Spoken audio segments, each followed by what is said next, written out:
Welcome, I'm Daisy, your hostess, and in this video, we are going to continue with the book titled Self-Development, A Handbook for the Ambitious by Henry Addington Bruce, and we're going to explore the chapter titled Cultivate Imagination.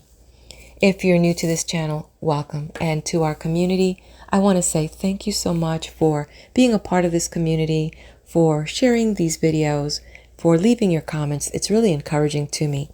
I want to share something real quick regarding that previous chapter, and I picked up something that I believe is very useful, and I agree with the author that it's not exclusive to just a certain group of people, and it's based on the chapter titled Aids to Real Thinking.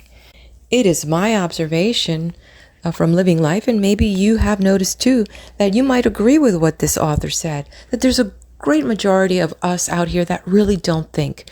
We literally have just either owned up with what our parents, the way the parents think, or our spouses think, or our friends think. We take our opinions based on the majority of what everybody else is thinking, and some other people just don't even think at all. And I think that that is the detriment of a society when we do not do our own independent thinking and come up with opinions, not just based on what we've heard or how we feel, because that also is not very healthy. And from personal experience, I say this because I have been in fields where I needed to do my own thinking, such as whether I was a police officer or I was a mayor for my city. These are areas where you need to have some critical thinking. You can't just, well, he said, she said. You also have to look at the facts. You cannot be guided by your emotions. And for anyone that is a leader, whether it's in a small community or in an organization, this is really tough because you can't really just go by what everybody's feeling. That's like the weather changes. But you have to look at both sides of a story before you come down to a conclusion and make an opinion. It really is helpful. Perhaps to the plebeian, this may be an insult, but when it comes to self-development, this is an asset. Please do leave me your comment. What do you think about that last chapter? And I like that, think, right? Okay, now I'm going to go ahead and move over to the next chapter titled Cultivate Imagination. But it is not enough to train oneself to be a keen and vigorous thinker. One must also be an imaginative thinker. And this holds true for every vocation, which is something many people do not appreciate, taking it for granted that imagination is needed only by writers, artists, musicians, and the like.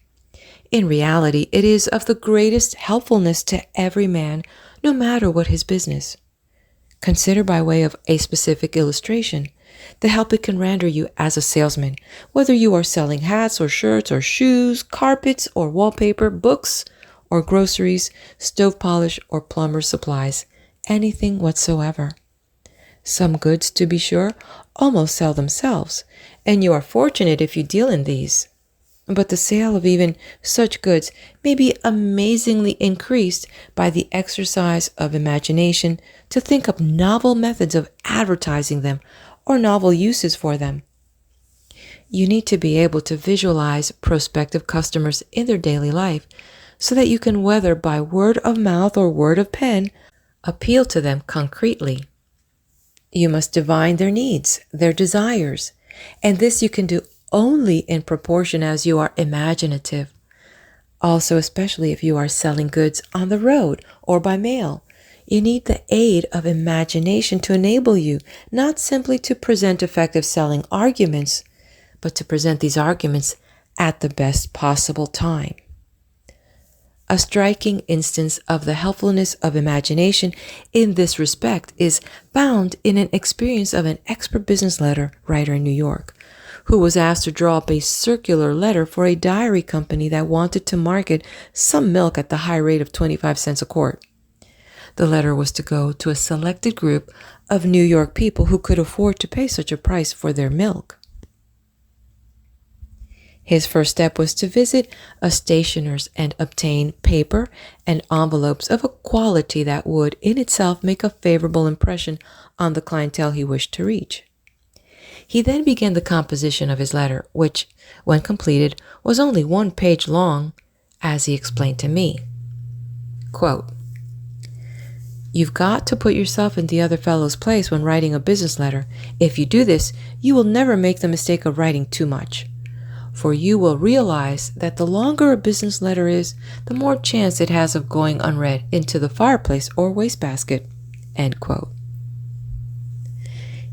Even short business letters, however, often suffer the same fate. And the business letter specialist well knew that the people to whom this particular letter was going were people who ordinarily would give circular letters of any sort no attention. Forthwith, he set his imagination vigorously to work in the effort to visualize conditions under which his letter would have the greatest likelihood not simply of being read, but of being read appreciatively.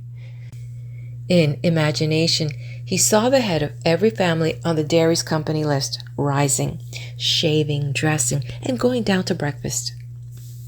In imagination, he saw the table set, the coffee being served, and the milk that went with it, milk that doubtless was inferior in quality to the kind he was offering. Eureka!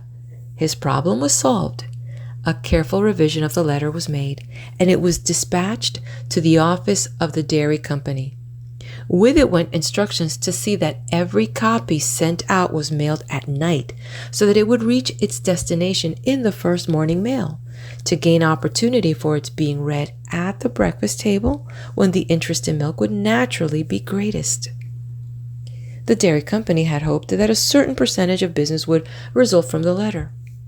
The actual return in new business was nearly 3 times greater than the expectation, all because the letter had been composed and handled by an imaginative man. To illustrate another way in which imagination can help the man engaged in business, a clerk in a department store once asked the advice of a friend, a publicity specialist, as to how he might best secure promotion. He had been working some years for a low salary, and he complained that he was being unfairly treated. "I wouldn't say that if I were you," said the friend. "It won't help you at all. Prove to your employers that you are worth more money to them, and you'll get more money." "But how can I prove it?" "By helping them to increase their business. See if you can't astonish them by finding a way to increase it to the extent of, say, $50,000. "Impossible." "Well, $10,000 at all events." A month later, the clerk was back to report dolefully that he could not plan anything that would bring in even $1,000 additional business. Then his friend said to him, "The store you work in is a big one. There must be waste and leakage. Try now to find a way to save your employer $50,000 or $10,000 or $1,000 at present loss by wasteful methods." Again, a month later came a report of utter failure. Now the friend told him gravely, "You need not hope for promotion. Indeed, you ought to pray that you will be overlooked and allowed to hold your job. The trouble with you is that you lack imagination."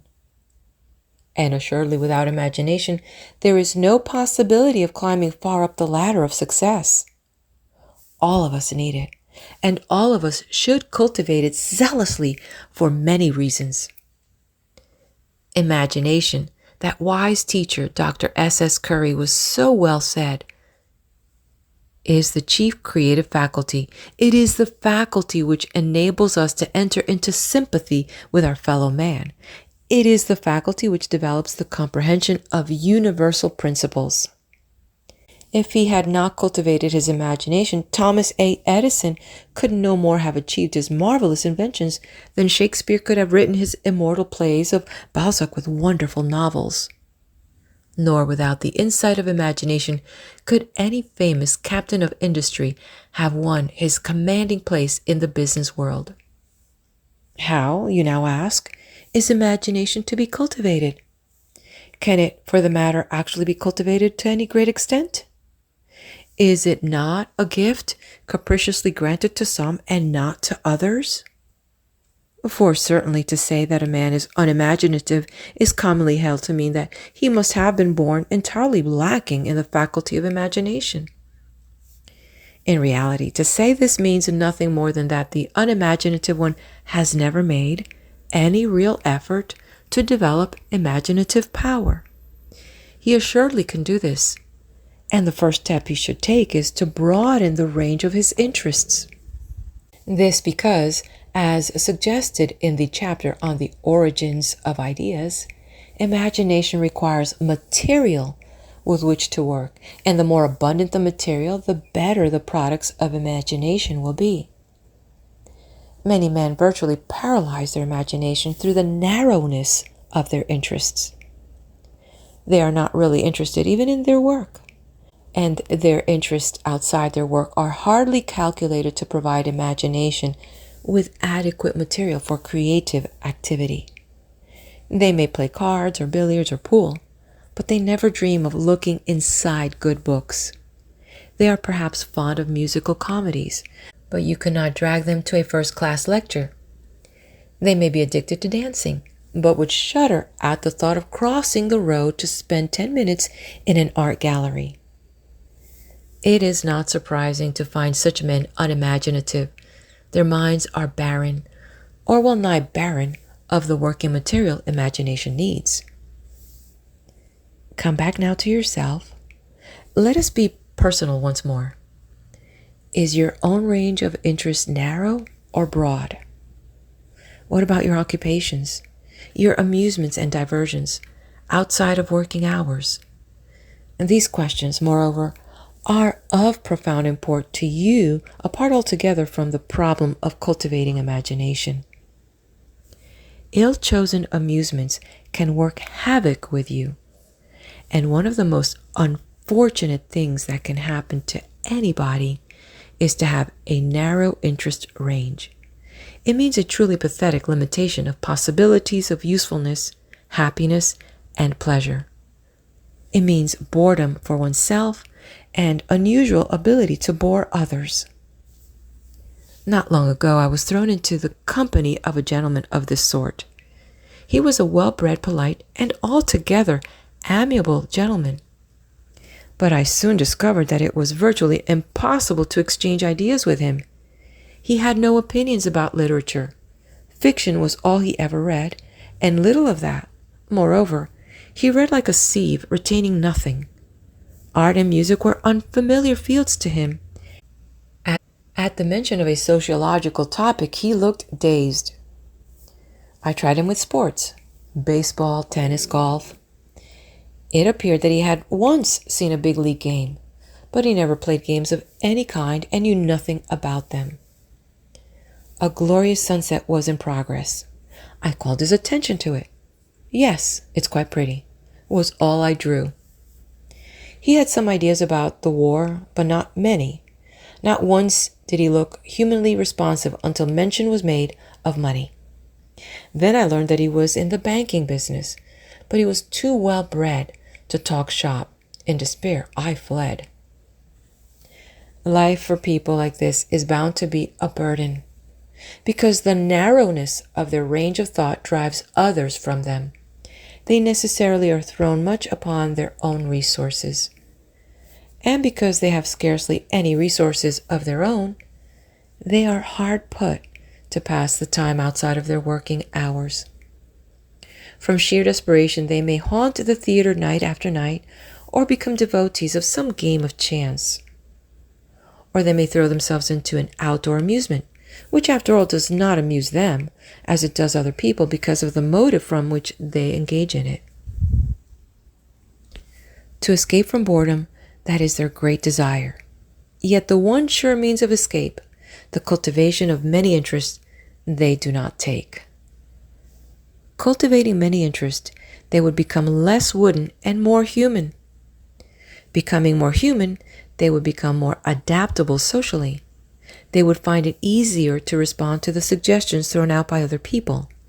They would be able to make suggestions of their own, touching sympathetically some point of interest between themselves and those with whom they chance to be associated. Then they would not so frequently be left to themselves for company.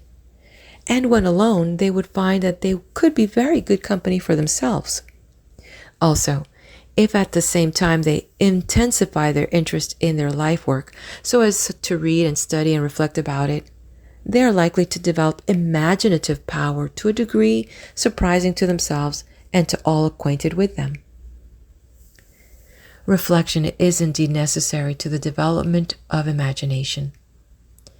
It is not sufficient to read widely, to have varied worthwhile interest, to enlarge the store of one's personal knowledge by all available means. Time must also be devoted to turning over in one's mind the ideas thus acquired. Therefore, in striving to make yourself more imaginative, you will find it distinctly helpful to adopt a practice method somewhat similar to that recommended as an aid in the growth of reasoning power. Take some time, if possible daily, to meditate quietly on a subject of special interest or importance to you. Begin to do this forthwith. Tonight, before you rush off to the theater, shut yourself in your room to half an hour. If the street is noisy, close the window, or seek some quiet nook where you may feel sure of being able to meditate undisturbed. Relax mentally and physically. Seat yourself in a comfortable chair. Light your pipe if you are a smoker. Keep your room dark or semi-dark. Darkness and quiet are conditions peculiarly stimulating to the imagination. Now turn your mind to the subject regarding which you desire imagination's aid, and keep your mind fixed on it. Don't let it wander to irrelevant things. Form as vivid a mental picture as you can of the subject in question. You may find this difficult at the outset. You are certain to find it difficult if, during your hours of active work, you have never taken the trouble to observe things closely and accurately. Imagination, as already said, must have material with which to work, and observation is necessary to give it this material. If you have been a careless observer, you are bound to have a scanty stock of mental images for your imagination to utilize. But do not despair if your first few nights of imagination exercise have the result only of demonstrating to you that your mind is lacking in vivid impressions of things seen and heard. That itself is an important discovery for you to make. It should spur you to keep your eyes and ears more open than you have been doing. In proportion as you act on this, you will find it easier to summon up mentally the things concerning which you need imagination's help. Presently, if you continue faithfully to exercise your imagination in the quiet of your room, creative ideas will begin to come to you, ideas of real value to your work. You will gain flashes of insight, perhaps saving you from serious mistakes. New ways of working to better advantage, new opportunities for constructive effort will present themselves unexpectedly to your mind. Still further to aid yourself in the development of imaginative power, form the habit of frequently reading poetry. Perhaps you smile a little at this suggestion. Possibly you are imbued with the sadly mistaken ideas of the average man of business, whose attitude toward good literature in general and poetry in particular may fairly be summed up about as follows, quote, "Literature is all very well for the fellow who hasn't much business to attend to. The really busy man has other things to think about. When night comes, he is in no mood to puzzle his head over literature. He may read an amusing novel as a means of diversion, but there's no earthly use in his reading heavy stuff like poetry, which doesn't amuse him and is not of the least help to him in business." End quote. But precisely because no other form of literature is more stimulating to the imagination than poetry, businessmen will find that it actually pays to read poetry. And the reading of poetry will help them in other ways than in the developing of imaginative power. It will help them notably in that ability to sympathize with others that is a quality counting for much in the winning of business success. For business, after all, is largely a matter of human relationships. The smoother these relationships are, the easier success is won, and there can be no smoothness where sympathy is lacking. Read frequently, Poetry is bound to quicken the sensibilities and broaden the sympathies of those who submit themselves to its benign influence. So, if only for business purposes, you will find it distinctly helpful to give some time to the reading of poetry, though, indeed, you ought to read it for the higher purpose of nourishing your soul. End of chapter. Stay here. Don't go anywhere. We're going to move on to the next chapter. Before I start, please do hit that like button. Leave me a comment. Subscribe to the channel. Share this with your friends. And let's get ready as I turn the page to Nourish Your Soul. Your body, as you are well aware, needs nourishing food. You have a pretty clear appreciation that your mind needs nutriment also. What about your soul? Your soul is you far more than your body is, far more than even your mind is. If you fail to nourish it, you are certain to suffer more acutely than you would through failure to nourish your body or your mind. I sincerely trust you have not forgotten this. Thousands of your fellow beings certainly have. You find them on all sides, going up and down the streets, intent only on their business affairs, hale and prosperous appearing perhaps, but with a terrible look in their eyes, the look of the starving soul. Yet all about them is food for their souls if they would only take it. It is to be found in the blue of the sky, the fleece of the clouds, the fragrance of the flowers, the singing of the birds, God's messengers to men. They can gain it from the rhythm of the surf as it breaks on the seashore, the majesty of the river slowly coursing to the sea, the murmuring of the brook as it happily hurries to the river. In the crooning of the wind through the pines, there is food for the soul, and even the winds sighing about the walls of the tenements is food for the soul. To the west, as the sun goes down, food for the soul can be gleaned from every sunset.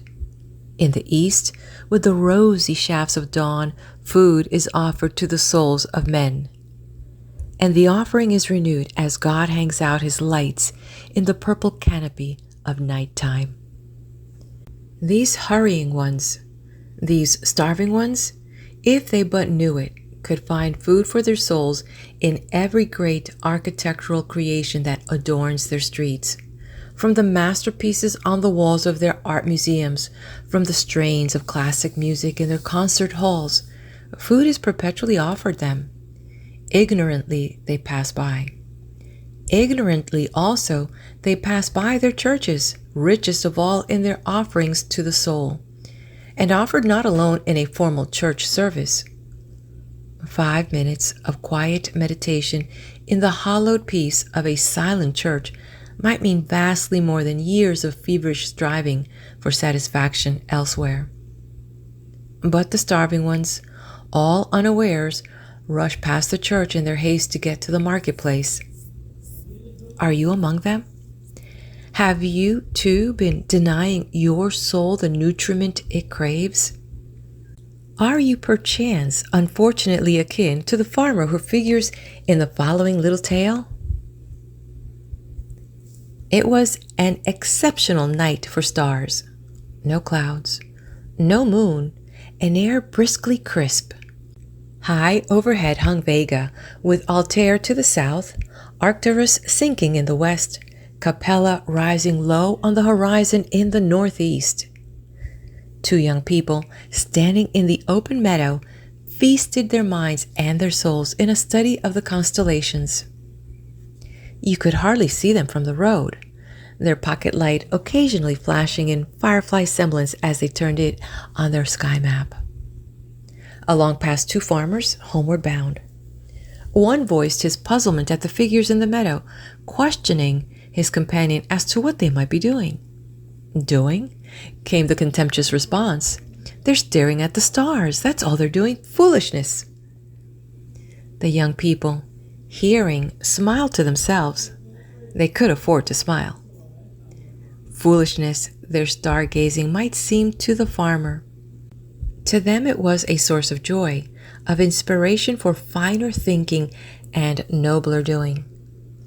As in truth, stargazing will prove to all who undertake it not as a mere watching of twinkling pinpoints, but as a means of gaining a clearer understanding of the world wherein we live, a broader vision of the universe of which our world is but a tiny fragment. If you doubt God, go look at the stars, is a bit of advice that any religious-minded thinker might well give. Also, go look at the stars if burdened with worries and cares. For as one star lover has claimed from the heart, when earthly troubles oppress us, there is nothing like astronomy for belittling mountains to their original molehills. Conceit is put in its proper place by a course of star study. The petty achievements of which men often are unduly proud are seen in truer perspective through contemplation of the wondrous firmament God has wrought. How wondrous it is! How incredibly lofty and profound! How eloquent, despite its eternal silences! You gaze at the single star Capella. That is, you think you are gazing at a single star. Actually, astronomers inform you are beholding two stars, millions and millions of miles apart, yet so far from you that their light seems to come as from one star only. Then you let your eyes roam to all quarters of the compass. Everywhere stars shine down upon you, vast spaces between each star, however thickly they may seem to be clustered.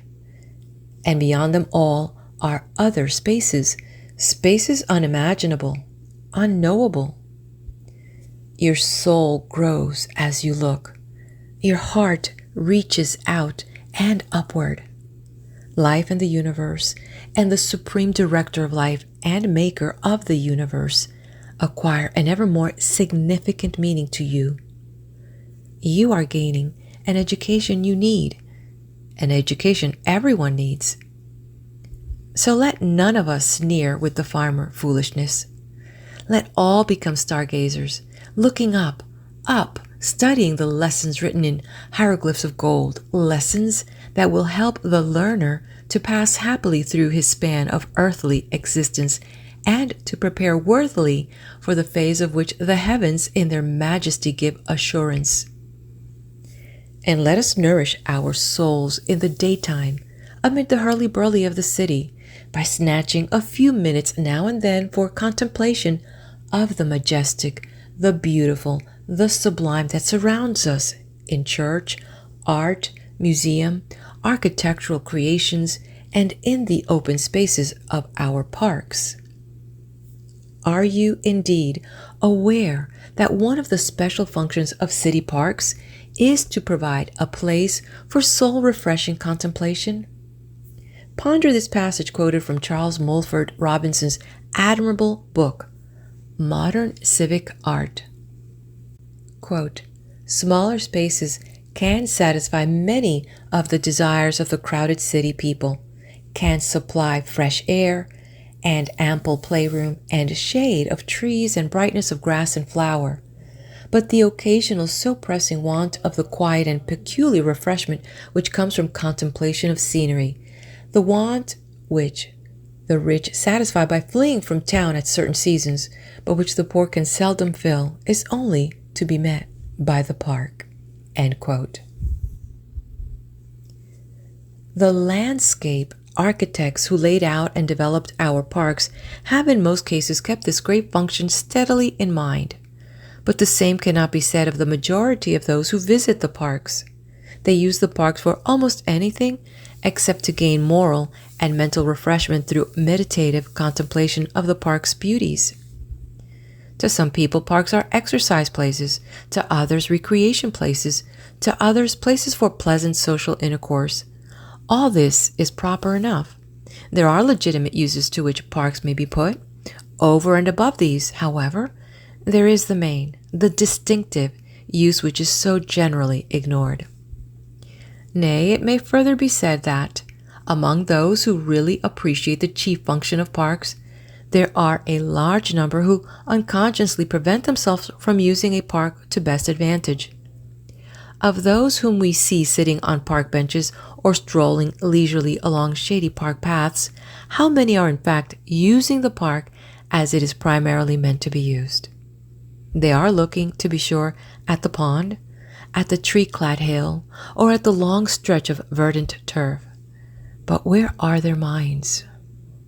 9 chances to 1, their minds are far downtown, busied with cares and problems of their daily life in the city outside the park gates.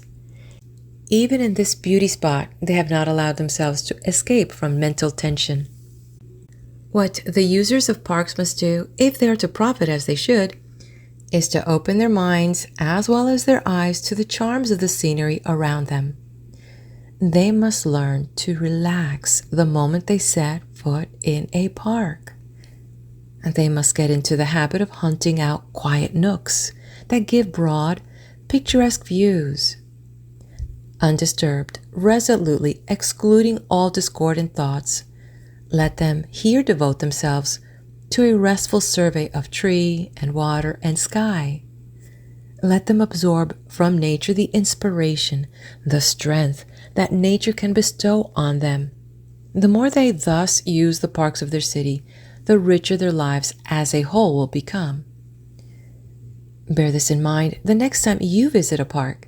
And here is a further suggestion I would offer to you to be given effect the next time you visit a picture gallery or art museum. Don't hurry through it. Select some picture that impresses you as being particularly beautiful. Seat yourself where you can view it clearly and fix your mind attentively on it. Study its details. Try to grasp the message its painter intended to convey. You will rise from that one sitting with a new sense of peace and strength. Something of the inspiration that gave birth to the painting will be possessed by you. It will linger with you to aid you in the conduct of your daily affairs. Repeat this experiment in your own home. Make a study of any object of art which you find in the house. Anything truly artistic, a good picture on the wall or in some book, an artistic piece of bric-a-brac will be of strength-giving influence to you if properly studied. Art is power, said the poet Longfellow, summing up a profound truth in 3 short words. Pray remember this truth. Do not go on thinking that you are too busy to think of art. Of still more vital import to you, don't forget to give yourself daily some time for quiet, meditative contemplation. For, let me emphasize, the fact is that if, day after day, you keep your mind fixed only on the routine of work and play, you are but half living. Action is essential to successful life, but so is contemplation, and never has contemplation been more needed than in the world of our day. What is that world? You know, as well as I do, that is a world of overemphasis on dollar values and economic activity, a world in which men are unconsciously influenced to demand sensuous amusement when granted freedom from toil. True, it is also a world of increasing human solidarity, altruism, charity, and benevolence as expressed in cooperative efforts for the common good. But, as observed by Professor J. Pratt in his study of the religious consciousness, quote, even social justice and college settlements and industrial democracy and international amity are not enough to satisfy the full warm life of the soul. The soul needs a larger draught of air, a less circumscribed horizon than even these excellent things can give. It needs a chance for spreading its wings, for looking beyond itself, beyond the immediate environment, and for quiet inner growth, which is best to be found in that group of somewhat indefinite but very real experiences: aspiration, insight, contemplation. End quote. Take these words home to yourself if you have left contemplation entirely out of account. Continue to act, to work with vigor, to play with vigor.